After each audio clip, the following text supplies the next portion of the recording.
So, I think this video is cursed. Like, not to watch, but I mean, like, making it wise. I don't even know how many times I've tried to record this, and I hope this time it works.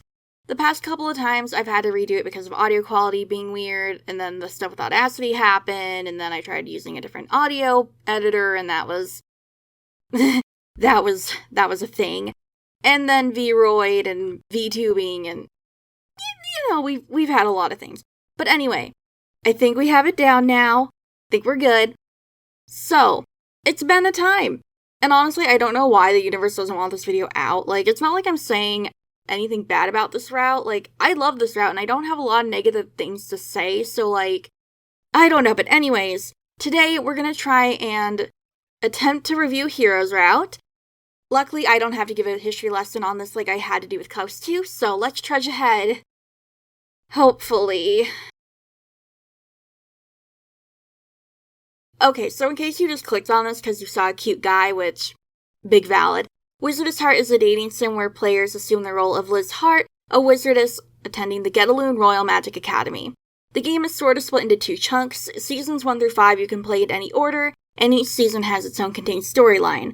But from Zeus's route on, you have to play the routes in a certain order, which... So, unfortunately, if you play any of the routes past Zeus, you're gonna get spoiled for previous routes. Hiro is the 3rd route in this chronological storytelling, so you're only getting Zeus and Class 2 spoilers. By the time we get to Rembrandt, this disclaimer is gonna be so fucking long. Previously on Wizardess Heart, the MC was a candidate for the prefect position at the academy and had to complete 3 trials to prove she had what it took to be a prefect. Her judge, Zeus, is a member of the night class, so the MC got well acquainted with the night class and its secrets. One of those being the ancient labyrinth the night class is built on top of. Among its prisoners is Lucius, a cursed prince from a fallen kingdom who's tied to the labyrinth. Zeus plans to break Lucius out, but after a mysterious Minotaur attack, the prefects and the MC band together to defeat the Minotaur. Lucius is still stuck in the labyrinth, but as it turns out, if the labyrinth is destroyed, Lucius will die. This complicates their escape plans, because, obviously. After all this, the MC does become a prefect, though, yay! The MC now has to teach classes and attend to other prefect duties. There's been a string of thefts at the academy, and since several of the items are historical artifacts that are priceless, the ministry sends Klaus to the academy to help the prefects investigate. As the investigation trudges along, the prefect gang realizes that Lucius isn't the only one confined in the labyrinth. The raging wizardess, a witch thrown into the labyrinth after she attempted mass murder, rests within the labyrinth and something, or someone, oh god, I hate that joke, is trying to awaken her. Oh, I wish I was funny. And while that does succeed, the prefect squad and Klaus are able to put her back to sleep, and thus the academy is safe once more.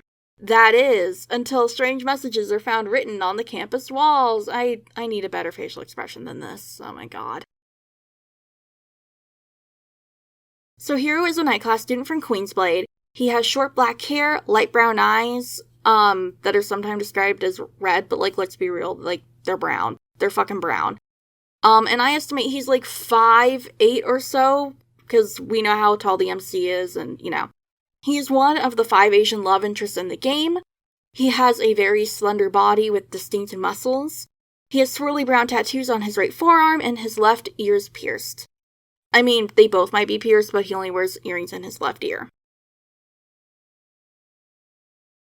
We are back at it again with the content warnings. This one has way less than Klaus 2 needed, thank goodness. Again, the character in question ends up fine, but there are suicide mentions in Chapter 13, Part 14, in case you want to skip that. Hiro's route picks up at the cliffhanger of Klaus 2's route. After a cryptic message written on the walls is found and a professor attacked, the prefect squad has another mystery on their hands. At Zeus's recommendation and the support of his friends, Hiro decides to take the prefect trial. With the MC as his judge, the two spend more time together and feelings blossom. But as they get close, it's obvious there's more to Hiro than initially meets the eye. Okay, so I have to say out of Season 6, Hiro and the MC have my favorite dynamic. What I love the most about them is that they're super supportive of each other, but they also call each other out on each other's bull, and they don't like, let it slide. Like, they hold each other accountable. If Hiro does something bad, the MC doesn't, like, let it slide, and she tells him what's up, and the reverse is also true. It's just so wonderful to see them holding each other accountable and not get into a serious fight over it. Like, they're helping each other grow to be better people, and they're just so sweet to each other. Like, oh my god. I love them so much. Before I reveal the grades, I'm going to quickly go over how I grade because I recognize that I'm a little more comprehensive than most people would be, and that can be a little confusing. So I give each route I do 3 grades. 1 is for story, 1 is for romance, and 1 is for experience. The first 2 are reflective grades I gave after I finished reading the whole route, but the experience one is a little different. As I read the route, I rated each chapter out of 10 points of how much I enjoyed it, and then I added those all together and made it percent. It's basically the kind of thing you would do if you're trying to figure out your grade for a class. It does include romance and story, but it's not derived from the romance and story grades themselves, if that makes sense. It's how I felt while reading, and then the actual romance and story grades are ones I gave after I had already finished it and I was looking back on things. So, that being said, this route earned an A for romance, a B for story, and a B for overall experience with 83%. Let's talk about Hiro's route, starting with my non-spoiler section. I really enjoyed the romance in this route, and I felt myself falling in love with Hiro instead of viewing it through the MC's lens. Hiro is such a sweetheart, and like I said before in the couple dynamics section, like, he's not afraid to call out his girlfriend when she does something not so great, and not to mention he's open to learning and bettering himself. This romance's progression just felt so natural, and the way it grew was just so wonderful. These were 2 people that I could really see falling in love, and not to mention as the reader, I totally fell in love with Hiro during the course of this route. Heck, just rereading it, I totally fell in love with him all over again. I'm not going to pretend it's all roses though, like, there are some problems. Hiro does have a bit of a communication problem with certain things, and like, okay, so he's a fairly open person for some things, which I do really appreciate. But when something is troubling him, he'll try to deal with it on his own and won't talk about it, so communication issues. But on the other hand, I get it, and he's not doing it for like a pride thing. It's that he cares about people and he doesn't want to inconvenience them, so I get it, but still. I will say there's some romance things plot-wise that I think they could have done without, but that's more me just being nitpicky than anything else, to be honest. It's like, I can see where the writers were going, and I understand that this is more of a character-driven act, but like, there were some things I thought were just unnecessary and kind of and not in like a super bad way, but I thought it was kind of unnecessary. So, the writers completely snapped with this route, and it's so good. Like, not gonna lie, even with my issues with it, I still really enjoyed it. And this route has some of the rawest lines ever, like, pick a god and pray has found a new rival. That's all I'm gonna say in this section. Not to mention the balance of the more plot-heavy chapters to the fluffier chapters was so well done. The story's progression felt natural and the romance felt natural. Like, it was such a fun read. The plot twists in it were also very good, and the foreshadowing was so good. I do think this one was a little more overt and obvious with their foreshadowing, but like, I loved it. I was getting chills at some of the little details. That being said, I do think there were some problems with the story. I think it would be a fair thing to say that it feels like one whole plot point felt like it got dropped and then only picked up at the very end. I think the in-universe reason for this is very justified and it makes sense. And it's kind of hard to explain just in general. But definitely before the reveal and realizing what's going on, it felt like the writing team was just working with one plotline at a time. Like, it'll make sense at the end, I promise. But I do think it's something to mention just so you're not reading it and then you're like, hey, weren't we supposed to be working on that other thing? There was also a chapter I didn't vibe with, though, but that was more because I looked at it from a meta standpoint. There were a lot of things in it that I thought were kind of representing the problems in Wizardess in general, so I wasn't super feeling it. There were some other plot points that I thought were strange to include or just didn't make sense. Although these things made me stop for a moment, they didn't ruin the route for me. One final thing for the non-spoiler section, and then we're gonna go to the Skippy section. I'm gonna quickly review one of the premium items from this route since I bought one. So in case you don't know, like if you're new to the mobile Otome landscape, basically every single game has two different kinds of currency. There's a premium currency and a common one. The common one they just give you, like, easily. You can get it really easily, you can use it for quite a few things. But the premium currency is something that if they do give it, they'll give it out very sparingly, and you basically just have to buy it with real-world money. And you can use the primo currency to buy special items and stories called premiums in the game. In Wizardess, the currency is coins, and they come in packs, but know that like 100 coins is like $1 USD or 100 yen. So I bought the Chapter 4 Premium, which is a cute hat item and then a little sweet story. It was 250 coins, so $2.50. When I first read the story, I didn't care for it and was kind of mad. At the time, I definitely thought I wasted my money. And then I decided, like, I'm not gonna buy any more premiums. Reading it now, like, I don't think it was a waste per se, but I don't think I would buy it again. The item's cute, so I'll give it that, but the little bit of ship tease they have in the story just didn't really do it for me, so yeah. It's more like Hiro holding the MC and them being super close and stuff. The length of the story was very nice, but the content in it just didn't really further the romance for me or deepen it. I really do love that hat though, it's super cute.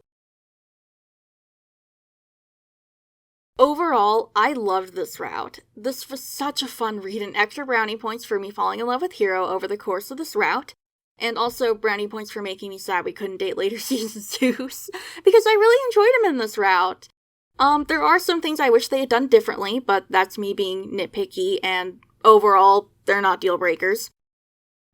This route was just such a good read, and I honestly can't recommend it enough. I don't know if it's in my top 5 routes, but it's definitely up there. Okay, so this is the end of the spoiler-free section. If you want to hear my thoughts with spoilers, listen on, but if not, thanks for hanging out with me. Like and subscribe or don't, blah blah blah, you guys know the drill, stuff. Also on Twitch, Tuesdays, Thursdays, Sundays, doing Genshin and other stuff. I'm gonna do Otome at some point, but anyway. So you can find me there, you can find me here, you can find me on Twitter, you can find me at most places. And with that, I will see you guys later, and for the spoiler crew, let's head on! And just as a heads up, when I say spoilers, I mean spoilers for the whole game. Fair warning, it's not just the route, it's everyone's spoilers. Okay, so I feel like I'm only starting these sections off with negativity, so I'm gonna start with good spoilers. Okay, so Hiro facing off against the big bad wolf and being like, the fire I conjures from the depths of hell, like, oh my god. So extra, and I absolutely love it. I also love the foreshadowing around Rembrandt in this route. In the previous ones, it definitely felt like there was something a little off with him, but this one just really decorated him in little red flags. Like, part of me wonders if the wyvern thing just... I don't know. Like, I'm wondering if Hiro really accidentally sent it there, or if Rembrandt somehow got it and then put it in there, not just to test Hiro and the MC, but like, to harm them a little.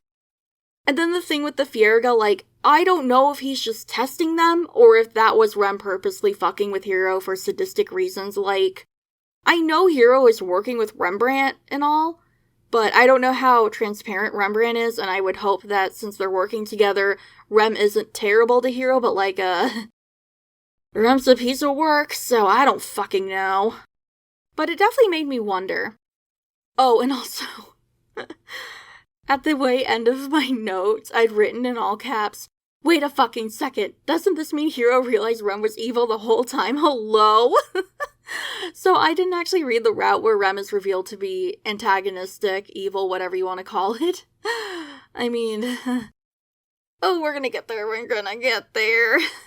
But, I don't know if Hiro was totally in the dark, but it definitely hit me like, does Hiro actually know, or is he getting misled? Oh, either way, it's kinda awkward. But anyway, I don't know, I'm gonna actually find out for realsies when I read Lucius's route, so we'll get back to that. So let's talk about Rem being evil. I'm just gonna use that because I do think he is. And we're gonna get into that when I review his route, which, oh, Jesus Christ. Anyway, red flags. Rem is made of them. I love it, honestly. I really do. I thought it was just, there's a lot of little sinister moments with him, and I did enjoy it. And I'm sure part of it is because I know Rem's an antagonist at this point, but again, I haven't read Lucius's route, so some of his intentions are still unknown to me. So when the wyvern pops up, it's like, I don't know if Rem did that on purpose, or if it was a coincidence. I don't know if he was being fairly transparent with Hiro or not. I'm honestly still along for the ride in that sense, and I love it.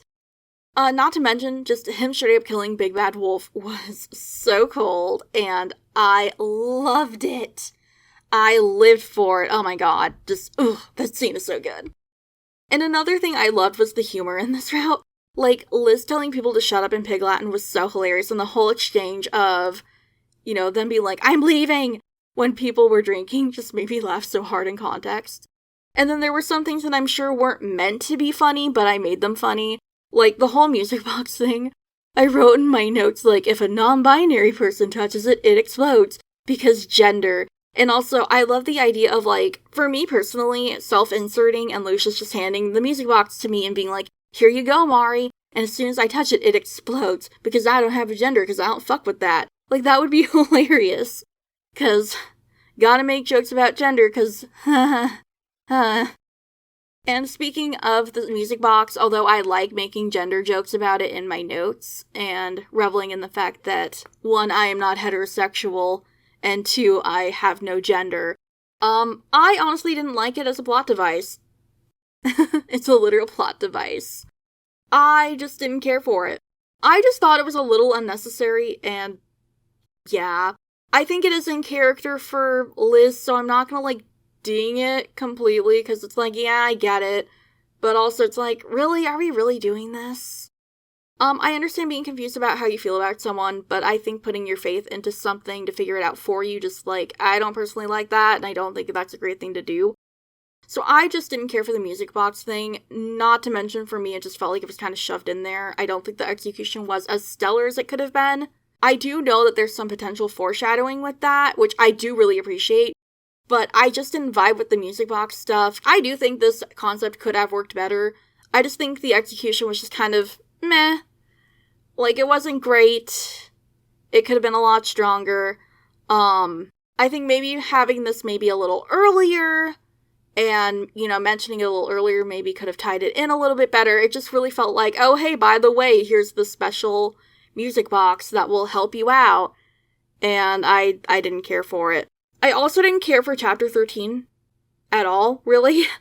For me, this chapter was really emblematic of a lot of Wizardess' problems. The whole Deus Ex Machina thing with Zeus being like, oh, you mean Big Bad Wolf, I don't like how that reveal was handled. I felt that the reveal could have been done better, or at least not feel like the writers hurriedly tying things together. Although I love Wizardess, one of its problems is Deus Ex Machinas, and this was definitely one of the ones not done super well in my opinion. I do think some of them are done fairly well, and I don't really mind them, but they are present, and this one just stuck out like a sore thumb for me.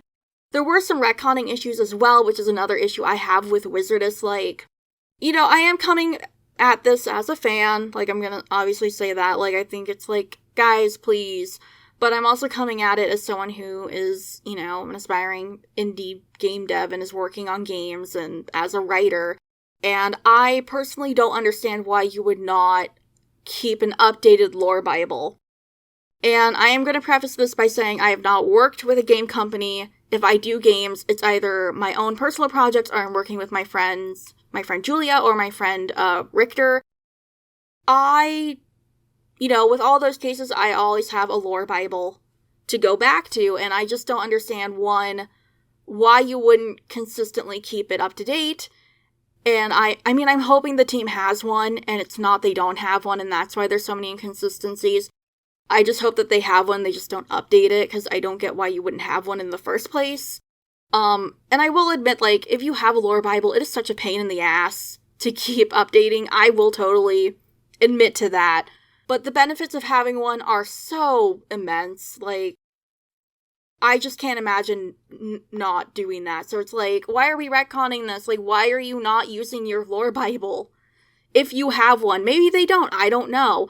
And I mean, to be fair, at least the Wizardess writers have their shit together more than the Aaron Hunters. And before you yell at me, I was a Warrior Cats fan, so sit down. I know. I love the books. I know. But yeah, it's a little frustrating for me personally. Both as a fan and as a, game person. Aspiring game person, whatever you want to call it. And now for my last part of the review, which is more kind of a funny anecdote. So, I don't really believe in buying endings for the game. Like, yeah, it'll take a long time to earn all the endings, but for me, I'd rather buy premiums or event stuff that's time limited. However, I did actually buy Hiro's normal ending, which cost 1,500 coins to like $15. Now, you may be wondering, why did I do that, considering I'm usually pretty open about not counting certain endings in a grade if I don't have them, and I admit when I don't have endings. Well, it's a story. It's a story, alright. I used to have a friend in the Wizardess community who would speed through the routes the night they came out, and she, unlike me, was totally fine with buying endings and did that regularly. Like, she legitimately would just go through the whole route in like an hour or two, and then buy all the endings and then be done.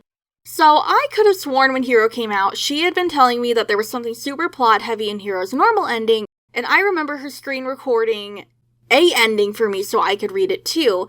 Because, like, our main thing was that we loved theorizing together, so we would get each other caught up to speed on things. So, like, while I'm trying to earn that ending, she would go ahead and screen record it, so that way she doesn't have to wait for me to catch up and get that ending. So I thought there was something super plot heavy in Hiro's normal ending, which I did not have. The problem is, I'm no longer friends with her, so I don't have a way to go back and check if we were talking about Hiro's route, or if it was someone else's. But I was so sure that it was Hiro we'd been talking about, so I bit the bullet and bought Hiro's normal ending. Yeah, I remembered it wrong. Which, I'm gonna take the L on that. There's nothing super plot heavy in that ending. What happens at the end does have a little future plot goodness with Rem as Strange Taffy, and him hinting that there's someone in the labyrinth he wants to save, but it definitely was not what I had remembered us talking about. Like, I think it had been something about Vane? Like, I'm not completely sure. I just remember us being like, oh my god, why would you put that in the normal ending? I still don't remember what it was, so oof. And that'll do it for me today. Overall, although there were some things that I didn't particularly care for in this route, I absolutely enjoyed reading it, and I definitely recommend this route for people. Like, it's solid, and it's just a fun read. The dynamic between the MC and Hiro is so wonderful and a breath of fresh air compared to the last two routes. This is definitely my favorite route of the season, and Hiro's popularity after this route doesn't surprise me at all because he deserves the love. I'm not sure what my next video will be, but I know, because I planned it and now I don't remember because I'm looking at my script in VC phase and not my schedule. But anyway, my next Wizardess review for sure will be Alphonse's route because I'm going in order. And yeah. So you can see me then, you can see me Wednesdays when I upload new videos, you can see me Tuesday, Thursday, and Sunday on Twitch like I mentioned before. I usually actually just do streaming of Genshin Impact and just various other stuff. Mostly Genshin right now because I don't know where the fuck my game capture card is, so I can't do Animal Crossing or Fire Emblem. But anyway, I'll put all my social media links in the description below. Be sure to subscribe if you like my content. And yeah, I will see you guys later. Bye!